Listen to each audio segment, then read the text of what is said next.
Como já vimos, Éfeso era a porta natural de acesso à província da Ásia. A estrada imperial começava ali e corria rumo ao norte para Esmirna, Pérgamo, a leste para Tiatira e tomava então rumo sudoeste a Sardes, Filadélfia e Laodiceia.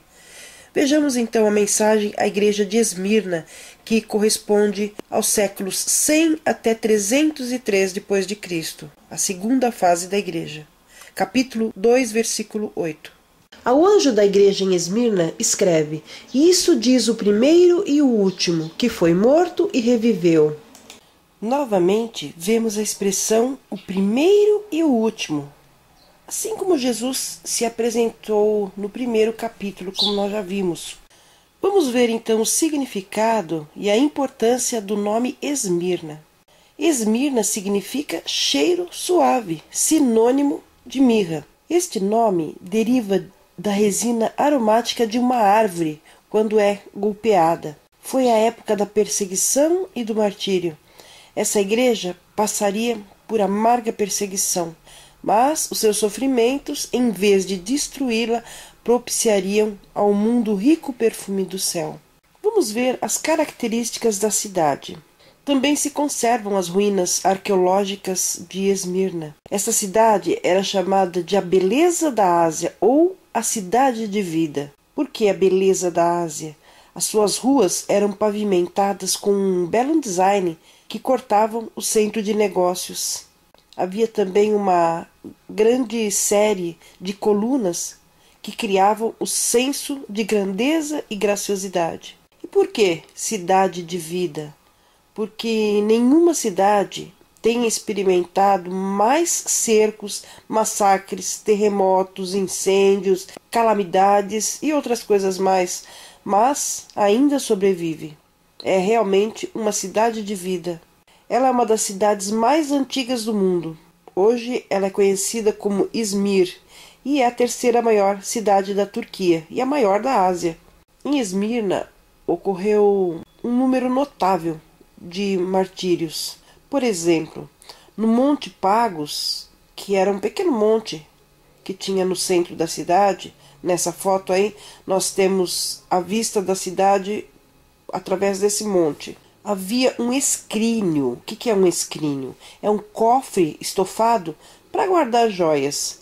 Esse escrínio era dedicado à divindade grega Nêmese.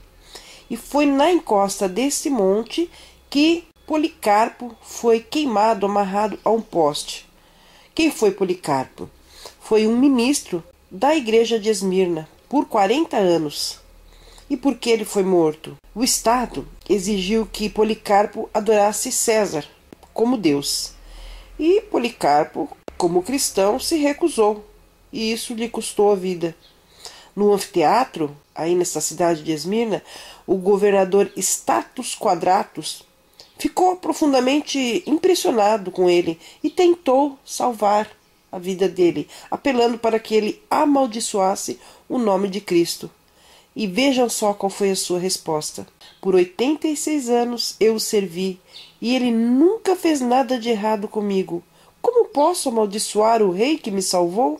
A multidão, inclusive os membros da sinagoga judaica, clamava para que Policarpo fosse atirado aos leões. Mas, quando ele foi atirado, os leões já estavam saciados com outras vítimas, cristãs, e não o atacaram. Aí então a multidão exigiu que ele fosse queimado vivo. Os judeus, inclusive, ajudaram a juntar lenha, apesar de já ter começado o sábado.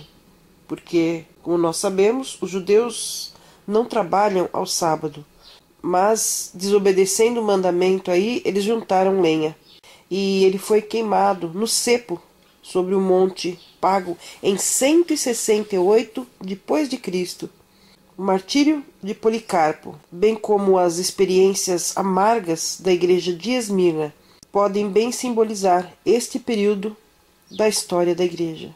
Desde então, milhares de cristãos foram mortos, 1.500 uma vez e 800 em outra ocasião. Justino Mártir, por exemplo, junto com mais 6 cristãos, foi chicoteado e degolado em 165 depois de Cristo. Irineu foi morto em 202 depois de Cristo, durante as perseguições de Severo.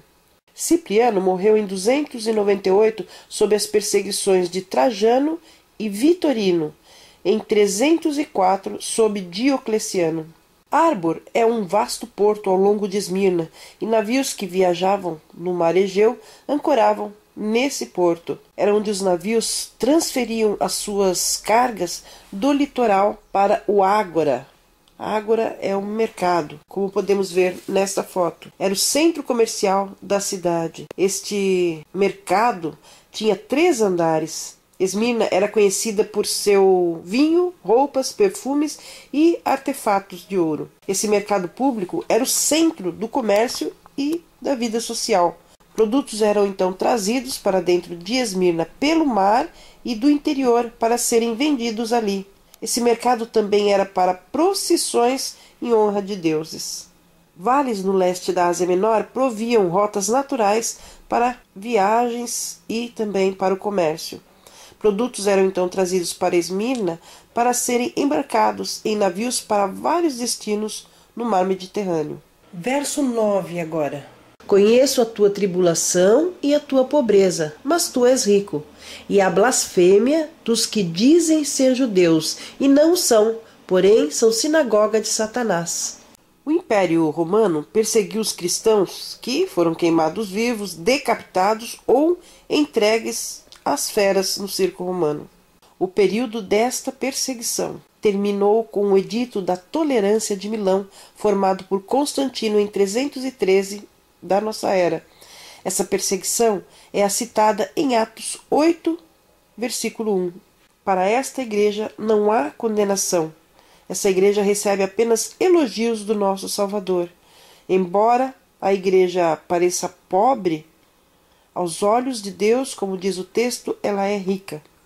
O texto aí diz sinagoga de Satanás. Havia alguns entre eles que a si mesmos se denominavam judeus, mas na verdade, como diz o texto aí, eram sinagoga de Satanás.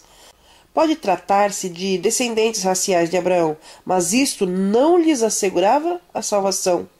Paulo diz: não é judeu aquele que o é exteriormente, mas é judeu aquele que o é interiormente.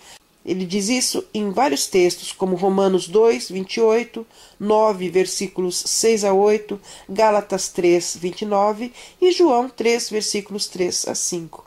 Versos 10 e 11 diz: não temas o que hás de padecer. Eis que o diabo está para lançar alguns de vós na prisão, para que sejais provados, e tereis uma tribulação de 10 dias. Sê fiel até a morte, e dar-te-ei a coroa da vida.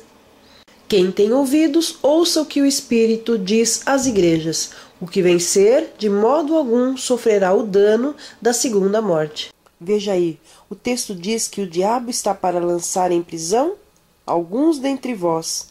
As provas podem vir por permissão divina, mas Deus não é o autor da tentação. Isso nós podemos confirmar em Tiago, no capítulo 1, versículo 13. A tentação, na verdade, vem do diabo, que se opõe continuamente ao povo de Deus. Veja a seguir alguns instrumentos de tortura que foram usados durante essa tribulação, como diz o texto aí. Esta cadeira aqui, as pessoas eram perfuradas. Nessa cadeira, o réu sentava-se nu, e em algumas versões o assento de ferro era aquecido até ficar em brasa. Essa cama elástica, a pessoa era presa a ela e era esticada. Seus ossos eram estilhaçados com a pessoa ainda viva. Havia também a câmara mortuária. Neste recinto, a pessoa era colocada viva, fechava-se a porta e a pessoa morria ali abandonada. Percebam que no seu interior haviam setas que perfuravam a pessoa e o seu sangue escorria até não mais restar vida à pessoa. Nesse instrumento, a pessoa era presa a este objeto pelas mãos e pelos pés. Havia também o pêndulo, ou tortura de peso, onde o réu era amarrado pelas mãos atrás, levantado a mais ou menos uns 4 metros do chão e violentamente solto, segurando antes de atingir o chão. Em alguns casos, colocavam-se pesos ainda nos tornozelos para aumentar a dor. E usavam ainda muitos outros instrumentos de tortura para essa matança de cristãos. O texto diz que eles passariam por uma tribulação de 10 dias. Se nós avaliarmos isto como tempo profético, um dia corresponde a um ano, como podemos confirmar em Ezequiel 4:6, Números 14:34. Então, os 10 dias da perseguição foram literalmente cumpridos, ou seja, 10 anos, né? Durante o segundo e terceiro séculos, os imperadores romanos procuraram apagar a igreja mediante perseguição. Eles temiam o cristianismo porque ele estava penetrando o pensamento popular. Eles consideravam o cristianismo como rival. Então, certo número de perseguições, 10 ao todo, foram instigadas, mas a de Diocleciano foi a pior. Essa perseguição sem trégua durou 10 anos, que foi do ano 303 até o ano 313 depois de Cristo. Ele acreditava que a igreja havia alcançado tamanho poder e popularidade no império que, a menos que o cristianismo fosse imediatamente eliminado, o estilo de vida tradicional romano deixaria de existir e o império se desintegraria. Ele estava determinado a exterminar a igreja. Para esse período da igreja não há repreensão. Cristo não teve palavras de reprovação para esta igreja. E o conselho a ela? Diz aí o texto sobre a pobreza. Podemos até dizer penúria, ou seja, uma pobreza extrema desse povo que era perfeitamente conhecido do Senhor. Mas eles eram ricos, ricos na fé, no amor, no serviço, como a Bíblia aconselha que sejamos, em Timóteo 6,18, Tiago 2,5, Mateus 6,20 e outros textos mais. É possível ser um rico homem pobre ou um pobre homem rico. A verdadeira riqueza é o enriquecimento do caráter, não a posse de ouro ou de bens. Esses irmãos estavam sofrendo perseguição e dificuldades econômicas, mas Deus estava orgulhoso deles. O mito que a fidelidade a Deus sempre traz prosperidade e termina o sofrimento, podemos ver aí então que é falso. A promessa para esta igreja, para os que saírem vitoriosos, é dar-te-ei a coroa da vida. Nas disputas atléticas, que eram tão comuns em Esmirna, coroas de louros adornavam a fronte dos vencedores. Só que essa honra ela era de breve duração, mas a coroa da vida que Deus promete aos vencedores, ela é eterna. Pode até custar a vida do fiel, mas a morte para o cristão é apenas um intervalo, quando descansamos de nossos labores. Numa corrida, o atleta, se morrer no trajeto, ele não pode vencer, ou mesmo se ele se machucar. Mas na corrida da vida eterna, mesmo que se machuque ou morra no trajeto, a vitória está garantida. E na corrida atlética há apenas um vencedor, mas na corrida para a vida eterna, para receber a coroa da vida, todos podem sair vitoriosos.